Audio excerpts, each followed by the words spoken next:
How many times have you tried to make or break any habit and failed miserably?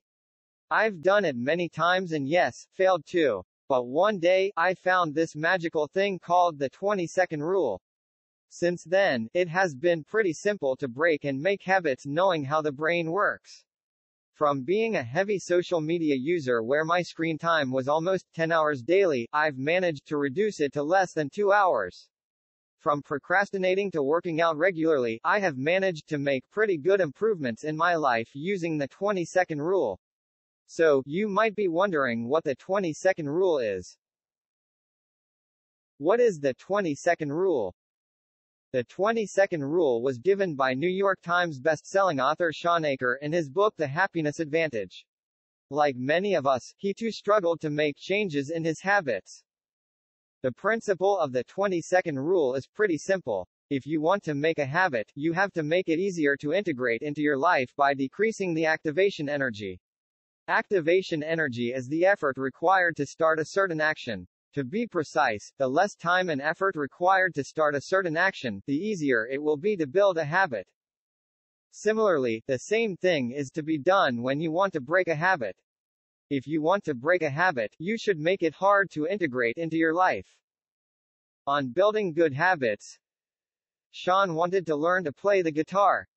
He eliminated 20 seconds worth of deterrence and slipped right into 21 days of practice. How? He purchased a cheap guitar stand and moved his guitar out of the closet to within arm's reach in his living room. This way, it actually took less energy and effort to pick up and practice the guitar than to avoid it. On breaking bad habits, Shawn wanted to stop watching so much TV. And so, experiencing his own 20-second rule intervention, I plopped down on the couch and pressed the on button on the remote, usually repeatedly, forgetting that I had moved the batteries. Giving himself just 20 seconds of friction and delay was enough for him to break the bad habit he was accustomed to. How to use the 20-second rule. There are multiple ways you can experiment with the 20-second rule. Just remember, as a rule of thumb, you need to decrease the activation energy you need to do positive habits, and increase it to do negative habits.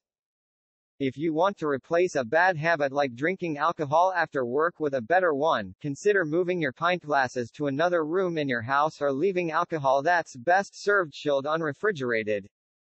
No one wants to drink a beer or white wine that hasn't been chilled. If you'd like to minimize the number of hours you spend online, delete the social media apps on your smartphone, one I'm currently experimenting with, or install a plugin for your browser that limits your internet usage. You can't disable this plugin because it requires extra effort and activation energy. If you want to eat more healthily, consider doing one weekly grocery shop for the whole week. Prepare your lunch and dinner meals in advance or leave your credit card at home to minimize the temptation of ordering takeaways on your journey home after a stressful day. The bottom line is, most of the time, rely on willpower to do most of the activities in our life. But the fact is that you can't solely rely on willpower. Another true fact is that most of our generation lacks willpower. Our surroundings have a huge contributing factor when it comes to our behavior. If you can use the 20-second rule and make even the slightest change in the surrounding environment, it can hugely contribute to making or breaking any habit.